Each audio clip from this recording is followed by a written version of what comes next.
Good morning everyone, welcome to pioneer convent school. हमारा chapter चल रहा है डिफरेंसेस इन साइकोलॉजिकल एट्रीब्यूट्स, जिसमें हम स्टडी कर रहे हैं इंटेलिजेंस को। हमने सारी थ्योरीज को स्टडी किया। After the theories we have to discuss individual differences in intelligence. Regarding individual differences I want to say that this is a very important term in the psychology. आप कोई भी topic study करें, intelligence, aptitude, interest और personality, तो सब में individual differences की बात होगी। Individual differences, I have already told you the difference in our nature, in our behaviour, in our looks, जो भी होते हैं उसे हम इंडिविजुअल डिफरेंसेस कहते हैं। मीन्स कोई भी टू पर्सन अलाइक सेम नहीं होते हैं, उनमें डिफरेंसेस होते हैं, लुक वाइज भी होते हैं और साइकोलॉजिकल एट्रीब्यूट्स वाइज भी होते हैं। तो साइकोलॉजिकल एट्रीब्यूट हमारा चल रहा है इंटेलिजेंस, और इंटेलिजेंस में इंडिविजुअल डिफरेंसेस होते हैं। वो किस तरीके से होते हैं, वी विल स्टडी दैट। सो अगर हम इंटेलिजेंस की बात करते हैं तो intelligence is completely a function related with the brain. तो किसी का इंटेलिजेंस बहुत फास्ट होता है, किसी में बहुत स्लो होता है, किसी में क्रिएटिव टाइप इंटेलिजेंस होते हैं, कुछ इंटेलिजेंस साइंटिफिक टाइप होते हैं, किसी का मैथमेटिकल इंटेलिजेंस बहुत अच्छा होता है। तो ये सारे इंडिविजुअल डिफरेंसेस हमारे अंदर हमारी इंटेलिजेंस में कैसे आते हैं। There are two ways of getting the intelligence. One is the heredity, जो हमारे पेरेंट्स से, हमारे एंसेस्टर्स से थ्रू जीन्स हमें मिलती हैं। उनका सारा नेचर जो हमें हेरिडिटी से मिलता है उसे हम कहते हैं नेचर। और जो हमें एनवायरनमेंट से मिलता है that is called nurture. Nurture होता है अपब्रिंगिंग, किसी को पालना। तो हमारा पालना, हमारा अपब्रिंगिंग कैसे एनवायरनमेंट में हो रहा है और हेरिडिट्रिकली हमारे पेरेंट्स से हमें क्या जीन्स मिल रहे हैं, इन दोनों का इफ़ेक्ट आता है हमारी इंटेलिजेंस पे। तो कुछ साइकोलॉजिस्ट में एक डिबेट ऑल द टाइम रहती है कि हेरिडिटी का इफ़ेक्ट ज़्यादा है या एनवायरनमेंट का इफ़ेक्ट ज़्यादा है। तो इस डिबेट के चलते हुए उन्होंने बहुत सारे एक्सपेरिमेंट्स किए ये जानने के लिए कि इंटेलिजेंस पे नेचर मींस हेरिडिटी का रोल ज़्यादा है या इंटेलिजेंस में नर्चर और एनवायरनमेंट का किसका रोल ज़्यादा है। इस एक्सपेरिमेंट को उन्होंने बहुत सारे लोगों पे किया, जो हम स्टेप बाय स्टेप स्टडी करेंगे और उनके क्या रिजल्ट्स निकले। First of all they took identical twins. सबसे पहले आपने ये समझना है कि what is the meaning of identical twins and fraternal twins.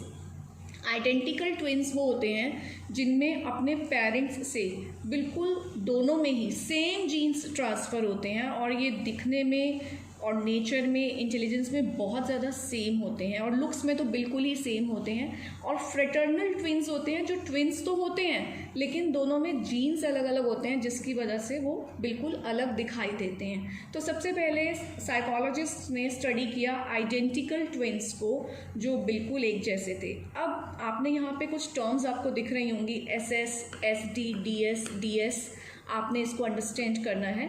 Identical twins and I have written here SS means इनका हेरिडिटी भी सेम है, इनको जीन्स सेम मिले हैं और इनको एनवायरनमेंट भी सेम मिल रहा है।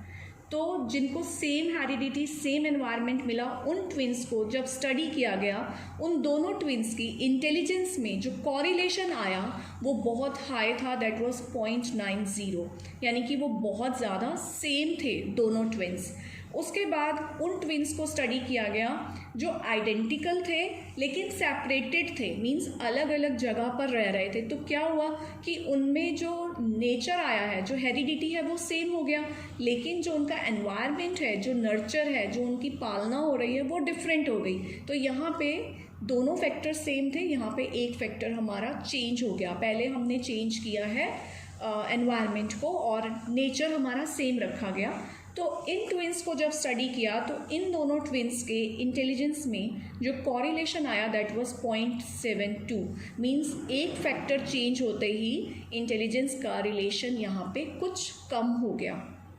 Now we will move ahead with the fraternal twins. इनमें भी वो ट्विंस आते हैं, as I have told you already, कि जिनमें जीन्स अलग होते हैं। तो इसका मतलब इनका नेचर डिफरेंट हो गया लेकिन इनको एनवायरनमेंट सेम दिया गया। तो इनको जब स्टडी किया गया तो इनका कॉरिलेशन आया 0.60, मीन्स जैसे ही नेचर चेंज हुआ, हेरिडिटी चेंज हुई, तो डिफरेंस उनके इंटेलिजेंस में और ज़्यादा इंक्रीज़ हो गया। Then they worked on siblings होते हैं नॉर्मल ब्रदर सिस्टर, कोई भी एक ब्रदर एक सिस्टर के ऊपर या दोनों सिस्टर्स पे या दोनों ब्रदर्स पे जब टेस्ट हुए, तो क्योंकि उनका तो जो हेरिडिटी है वो डिफरेंट है, लेकिन उनका जो अपब्रिंगिंग है, जहाँ एनवायरनमेंट है, वो उनका सेम है। तो जब इन सिबलिंग्स को स्टडी किया गया तो उनका कॉरिलेशन आया 0.50। तो हमने ये देखा कि जैसे जैसे उनका हेरिडिटरी कम होता जा रहा है, मींस उसमें चेंजेस आ रहे हैं, उनका जीन्स चेंज हो रहे हैं, उनमें डिफरेंसेस आ रहे हैं, तो उनका कॉरिलेशन कम होता चला जा रहा है। फिर उन्होंने सिबलिंग्स को स्टडी किया, जो मतलब एक तो उनका नेचर जीन्स अलग हो गए, सिबलिंग्स में genes as it is same नहीं होते हैं, वो ट्विन्स में सेम होते हैं। तो ब्रदर सिस्टर के यहाँ पे जीन्स डिफरेंट हो गए, फिर एनवायरनमेंट भी डिफरेंट हो गया। फिर जब इनको स्टडी किया तो इन दोनों का कॉरिलेशन और भी ज़्यादा कम होता चला गया 0.25। तो साइकोलॉजिस्ट ने देखा कि दोनों का ही रोल, हेरिडिटी का और एनवायरनमेंट दोनों का ही रोल इक्विवेलेंट रहता है, और उससे उनके इंटेलिजेंस के कॉरिलेशन में बहुत डिफरेंसेस आते हैं। Now one more term you have to understand that heredity provides us range. Heredity हमें एक रेंज प्रोवाइड करती है कि हमारा जो इंटेलिजेंस है वो यहाँ से लेके यहाँ तक वेरी करेगा। मींस हमें अपने पेरेंट्स से, अपने एंसेस्टर से जितने जीन्स मिले हैं, अकॉर्डिंग टू द जीन्स हमारी जो इंटेलिजेंस है वो डिफाइंड होती है कि वो इस रेंज के अंदर रहेगी।